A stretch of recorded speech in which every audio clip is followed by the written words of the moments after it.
All of this has got me thinking, what if we could get a worship song written by a drag queen to chart on the Christian charts on iTunes? Did a drag queen really write a worship song that rose to the top of the iTunes Christian music charts? I'm here to clarify, starting right now.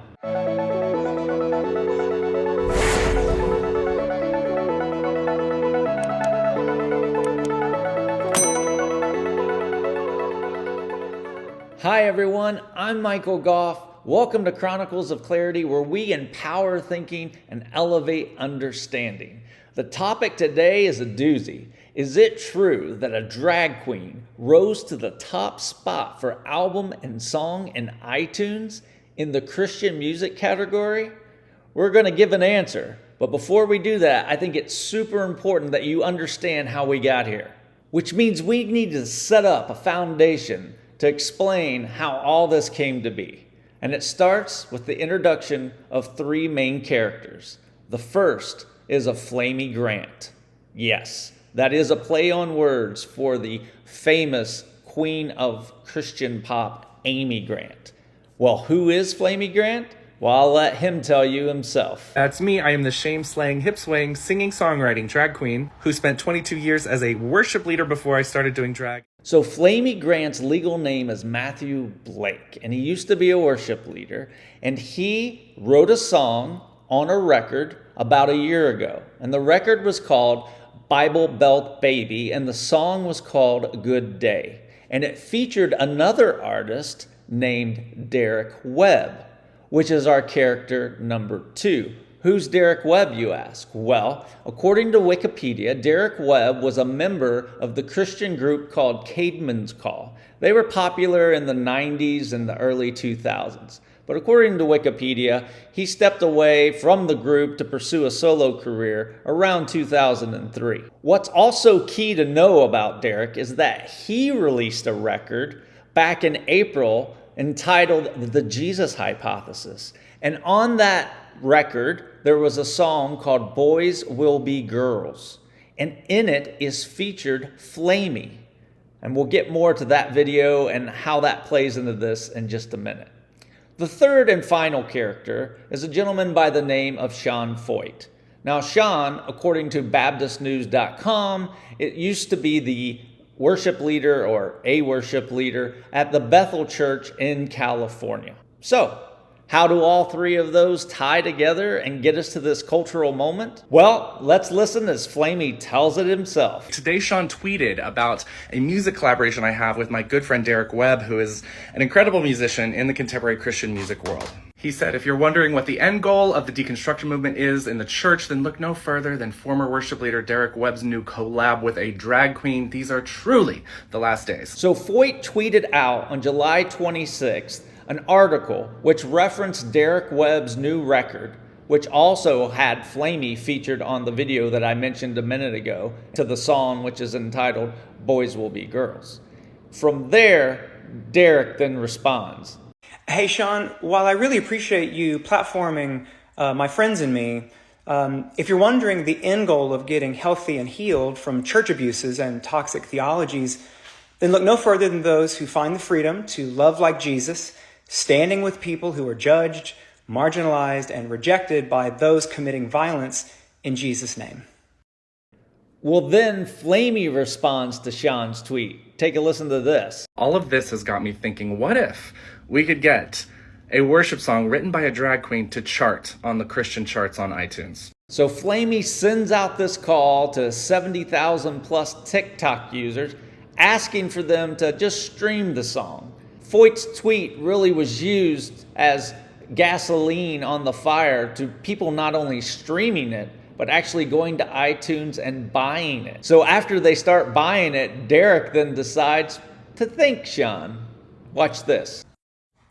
Well, friends, I don't know if you've been keeping up in the last, 12 hours or so, but Sean Feucht, who is just, how can I thank him enough for the massive exposure that he has given me, but mainly my great friend, Flamy Grant, the fabulous and beautiful drag queen from San Diego, who was in my Boys Will Be Girls video, gave me the privilege of putting me into drag in the video where a boy literally becomes a girl by the end of the song. As you could tell, Derek was sincerely grateful. It's not what he said, you ignorant wretch.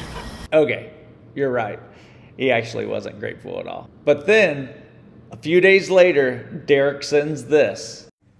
Hey friends, in case you are not keeping up, our great friend and fantastic singer and songwriter Flamy Grant is still #1 on the iTunes Christian and Gospel charts. Now it's time for our moment of clarity. So at the beginning of this video, I asked the question, is it true that a drag queen holds the top spot in the Christian category on iTunes? And technically the answer is yes, but it's also no. Yes, we just saw the post by Derek pointing that he being Flamy, hold the #1 spot. But that's not the whole story. The whole story is iTunes has no governing body that says what is Christian music or what's not Christian music. In fact, anyone can write anything and choose the Christian music category.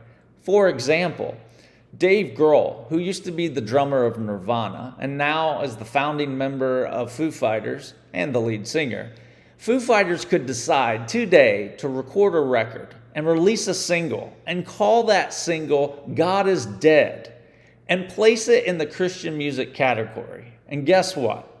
It would rise to #1. But what does that mean? Nothing. It means nothing at all. It's basically meaningless. Dave Grohl isn't a Christian. It's not a reflection of Christian music or those who consume Christian music. And that's what's happening here. This was nothing more than a call to action that was then rushed out on to try and prove a point and thumb the nose up to those who hold to traditional Christian values and who are not part of the new progressive Christian movement. This is just a social media flash mob that banded together wanting to make waves that would soon recess back into the ocean of the forgotten. They want you to think that we have quote unquote progressed to that position of denying Christ and his church. And that is not what has happened at all. And this is at the heart of progressive Christianity. They are constantly changing and redefining and putting on masks to say that they are the ones being marginalized. They are the ones that are not accepted by the church. But in reality, they are the ones who left the true Church of Christ and have rejected it. This was on display here when Flamy made a decision about a year ago to choose the Christian music category, knowing full well this wasn't Christian at all. In fact, iTunes has it listed as an explicit content rating. And of course, Derek does the same thing. I'd mentioned earlier that Flamy and Derek had recently been involved in creating a music video for his new song, Boys Will Be Girls. The entire video is an explication of what I'm saying. You watch an exchange of God's glory, that is, Webb being created in the image of God, being transformed by Flamy through makeup and women's clothing into just an image. As I watched, I couldn't help but be reminded of Romans verse 23, the first part where it says that they exchanged the glory of God for images of mortal man. And was that verse ever on display in this music video? It is heart-wrenching to watch. And at the same time, it's super instructive of what the progressive Christian movement is all about. Which brings me to my ending point.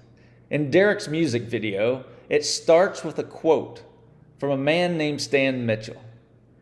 And I, today, would like to end this video with a quote. And the quote comes from a song performed by Caedmon's Call. If you remember, that's the band Derek used to be a part of. And the song's called Masquerade. This is what it says. In the center of the city comes the illusion of the day, when everything looks pretty. It's easy to think you've found the way, but it's all just a big masquerade. Indeed, sadly, it is. Thanks for being with us here at Chronicles of Clarity. I would sincerely love to know your thoughts on this topic. Please comment below. Please like, share, and subscribe. Until next time.